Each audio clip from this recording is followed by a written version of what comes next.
لبیک اللهم لبیک لا شریک لک لبیک. څلور کلن احمد مصطفی چا چې د خپلې عمرې لپاره پیسې جمع کړې وي او هغې د سیلاب ځپلو لپاره اتیا کړي دي، اوس د سعودي حکومت په دې ماشوم او د دې ماشوم په کورنۍ باندې ویډیا عمره کوي.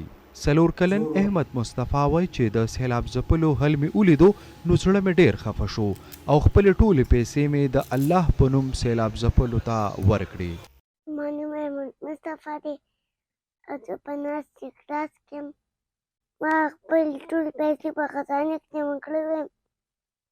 د الله د رضا دپاره مې اوس په چانده کې واچولې.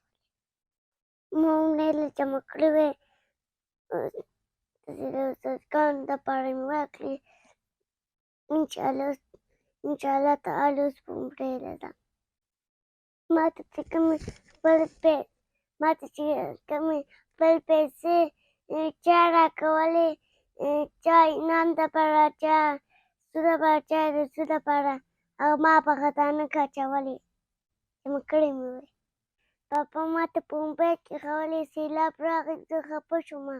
ما خپلې پیسې بیا ځکه په چاندې کې ورکړې. څو ورځې مخکې یو ویډیو وایرل شوې وه د احمد مصطفی چې زما سره ناست دی، زما زوی دی چې دی خپله چندر اغوستې ده او په یو کیمپ کې ډونیټ کړې ده.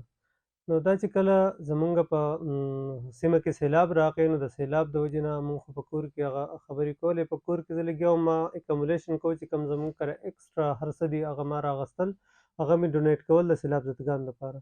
نو دې کې دې دواړه وروڼه د یو دا ورور دی یو د دې نه مشر ورور دی، د دې دواړو سره دا خپلې خزانې وې او په دې کې دا جذبه راوچته شوه. دې وې چې مونږ هم د الله د رضا لپاره دا ډونیټ کوو. کشر چې کوم دی د ډېر زیاته قرباني ورکوله نو دې خپلې پیسې راواغستې. فرنټیر پبلیشر اسوسییشن طرفه چې کوم کیمپ لګېدلی و قصه خانۍ سره، نو په هغې کې دوی خپلې ټولې پیسې ډونیټ کړې چې کومې پیسې دوی جمع کړې وې په کمپټیشن کې د عمرې له تلو دپاره. عمرې خواهشته دوی څنګه را بیدار شوي وو، دا څه موده مخکې مونږ ښځه خاوند تللي وو عمرې دپاره.